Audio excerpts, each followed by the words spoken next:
الله وبركاته. الحمد لله الحنان المنان الذي خلق الإنسان وعلمه البيان، والصلاة والسلام على رسوله سيد الإنس والجان وعلى آله وأصحابه ذوي الخير والإحسان، أما بعد، فأعوذ بالله من الشيطان الرجيم، بسم الله الرحمن الرحيم. وَأَمَّا بِنِعْمَةِ رَبِّكَ فَحَدِّثْ، صدق اللہ مولانا العظیم. بارگاہ رسالت مواب صلی اللہ علیہ وسلم میں درود پاک کا ہدیہ پیش کریں. اللہم صلی علی سیدنا و مولانا محمد معدن الجود والکرم وآلہ واصحابہ الکرام وابنہ الکریم وبارک وسلم صلاۃ دائمۃ سرمدا ابدا.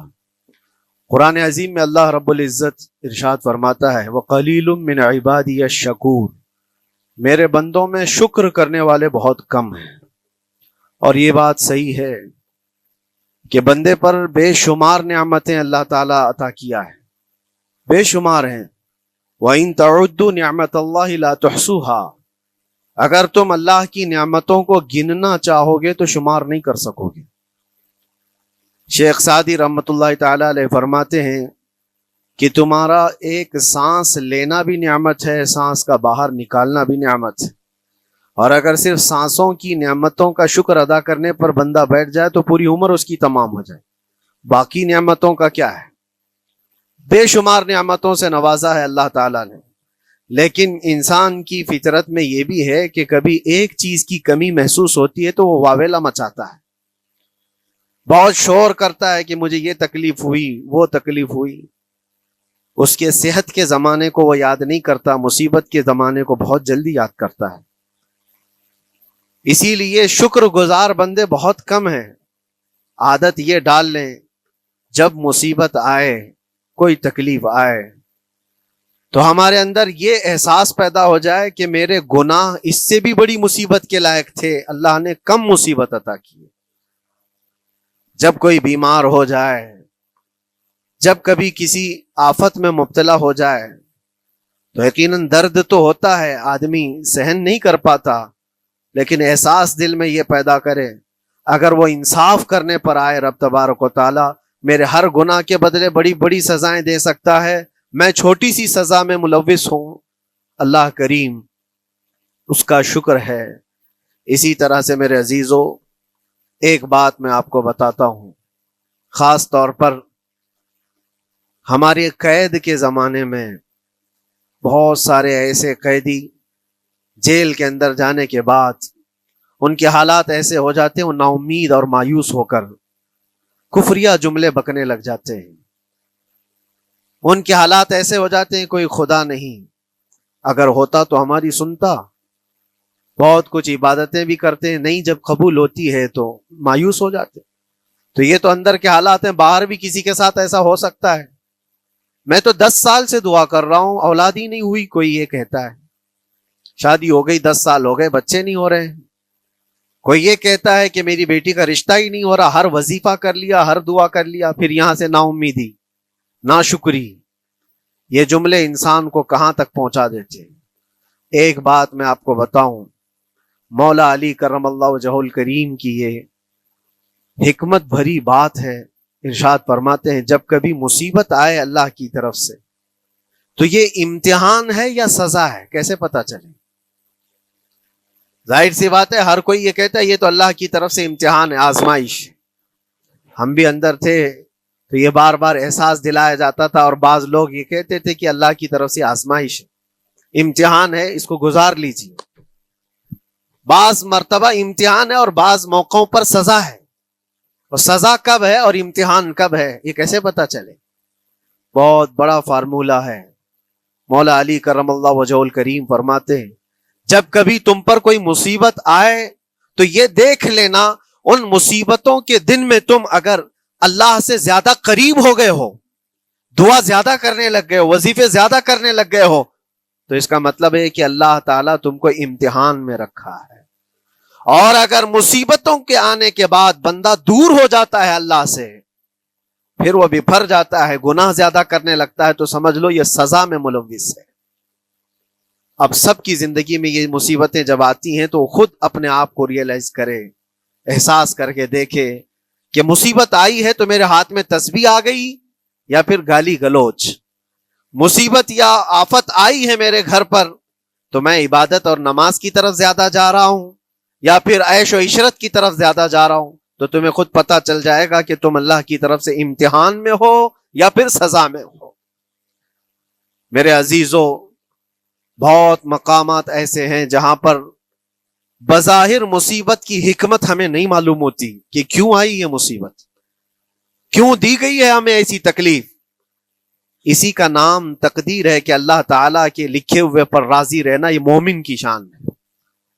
مومن کو ہمہ وقت اللہ تبارک و تعالیٰ کی طرف سے لکھی ہوئی اس تقدیر پر راضی رہنا ہے۔ آپ کو میں ایک بات بتا دوں، حضرت ابو جندل ایک صحابی ہیں، مکہ مکرمہ میں ایمان لائے، رسول پاک صلی اللہ تعالی علیہ وسلم جب ابھی مکہ میں تھے، اس وقت غریب صحابہ کو کفار مکہ، مشرکین مکہ کس طرح سے پکڑ کر مارتے تھے، کیسے کیسی سزائیں دیا کرتے تھے۔ اسی اسنا میں اللہ کے نبی صلی اللہ علیہ وسلم ہجرت کر کے مدینہ تشریف لے گئے، لیکن جو ابو جندل تھے یہ قید میں تھے، قید میں تھے، ان کا باپ خود ان کو قید میں رکھا ہوا تھا، اور ایسی قید کہ زنجیریں بندھی ہوئی رہتی تھی، مسلسل کئی سال گزر گئے۔ حضور پاک صلی اللہ تعالی علیہ وسلم کی ہجرت کے 6 سال گزر جانے کے بعد 7واں سال تھا جب آپ کو بتاؤں حدیبیہ کا وہ منظر پیش آیا جس کو صلح حدیبیہ کہا جاتا ہے۔ تقریباً 1400 صحابہ کے ساتھ رسول کریم صلی اللہ تعالی علیہ وسلم عمرہ کرنے کے لیے آئے، لیکن اس وقت مکہ کے کفار و مشرکین مکہ سے تقریباً 35 کلومیٹر باہر دور آپ کا راستہ روک لیا، کہا ہم آپ کو عمرہ کرنے نہیں دیں گے، آپ کے اصحاب کو، آپ کے صحابہ کو ہم مکہ میں انٹر ہونے نہیں دیں گے۔ جنگ جیسی نوبت آ گئی تھی، لیکن حضور پاک صلی اللہ تعالی علیہ وسلم اور صحابہ احرام پہن کر کے عمرہ کرنے کے لیے آئے، تو پھر درمیانی راستہ یہ اختیار کیا گیا۔ حضور پاک صلی اللہ علیہ وسلم نے فرمایا کہ ہم صلح کر لیتے ہیں، کچھ ایگریمنٹ ہو جائے ہمارے اور تمہارے درمیان، جنگ نہیں کریں گے، آج سے جنگ بندی ہو جائے۔ تو کفار مکہ اس بات پر راضی ہوئے، اور اس کے بعد صلح، جس کو کہتے ہیں صلح حدیبیہ، یہ بہت مشہور ہے۔ صلح حدیبیہ ہوئی، اس میں سارے پوائنٹس جو لکھے گئے تھے ایگریمنٹ کے اندر وہ سب مکہ والوں کی حمایت میں زیادہ تھے، دبا کر کے انہوں نے صلح کی تھی اس طرح سے ان کے نظام کے مطابق، یعنی اگر کوئی مکہ سے بھاگ کر مدینے جائے تو انہوں نے ایگریمنٹ میں لکھایا تھا کہ آپ کو وہ شخص ہمیں واپس کرنا پڑے گا، اور اگر مدینے سے کوئی بھاگ کر ہمارے پاس آئے تو ہم اس کو اپنے پاس رکھیں گے، ہم باہر واپس نہیں بھیجیں گے۔ تمہارا کوئی آدمی ہمارے پاس آ گیا بھاگ کر کے، یا ہمارا ہی وہاں رہنے والا کوئی آدمی آ گیا آپ کی امان سے نکل کر کے، تو ہم اس کو اپنے پاس رکھیں گے۔ ایسی بہت ساری شرطیں تھیں، میں کیوں کہہ رہا ہوں یہ بات سن لیجیے۔ یہ صلح حدیبیہ ہو گئی، ایگریمنٹ ابھی لکھا جانا تھا، وہ ابو جندل صحابی جو کئی سالوں سے مکہ میں قید میں تھے، زنجیریں توڑ کر کے وہ باہر نکل، اور جب ان کو یہ خبر ملی کہ مکہ سے 35 کلومیٹر دور اللہ کے نبی صلی اللہ تعالی علیہ وسلم اپنے صحابہ کے ساتھ پڑاؤ ڈالے ہوئے ہیں اور تشریف لانے والے ہیں، کسی طرح بچ بچاتے ہوئے وہ وہاں پہنچ گئے حدیبیہ کے مقام پر۔